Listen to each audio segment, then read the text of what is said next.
After enduring decades of authoritarian governments, the people of several Middle Eastern countries raised their voices in protest and ousted their leaders in what has been called the Arab Spring. In Egypt and Tunisia, the uprisings were quick and decisive.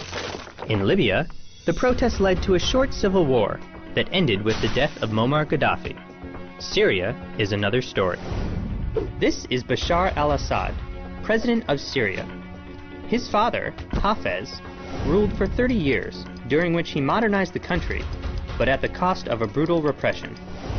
Bashar came into power after his father's death in 2000, and at first he signaled he would be a different kind of leader. But the honeymoon with his people didn't last. At the first sign of dissent, Assad tightened the restrictions to free speech, isolated the economy, and left very clear that democratic rule wasn't in his plans.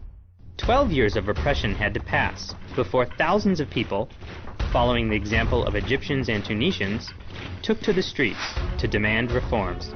At first, Assad's stance was conciliatory, but the repression continued, which in turn multiplied protests around the country. The army answered by opening fire against the demonstrators. Hundreds died, and thousands more were arrested. Any chance of a peaceful resolution died with the demonstrators. Small groups of armed rebels started to appear almost immediately. Since then, government and rebels are mired in a war that claimed the lives of more than 60,000 Syrians in the first 18 months of conflict.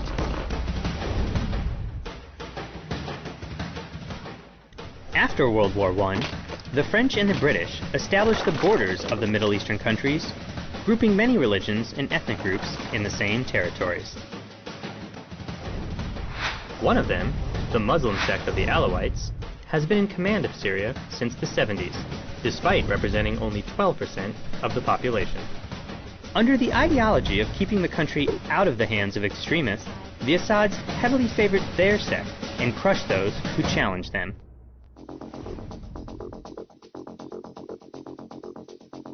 Since the outset of the war, it was clear that it would last a long time, mainly because the different rebel groups didn't have numbers, weapons, or a unifying ideology. The only thing they have in common is a deep hate for Assad.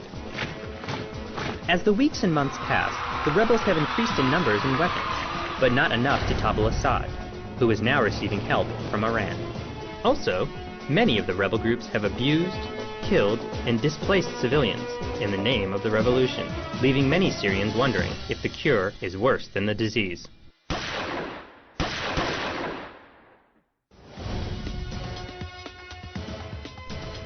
Mainly because Russia and China have blocked any kind of international effort against Assad.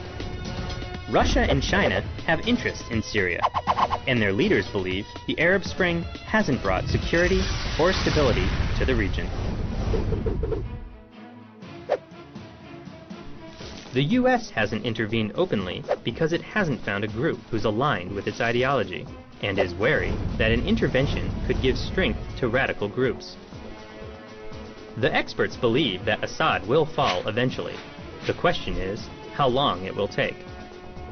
Although the main rebel groups have joined an alliance, it could crumble once Assad is ousted. The struggle for power could lead to a new civil war, and even to a fragmentation of the country.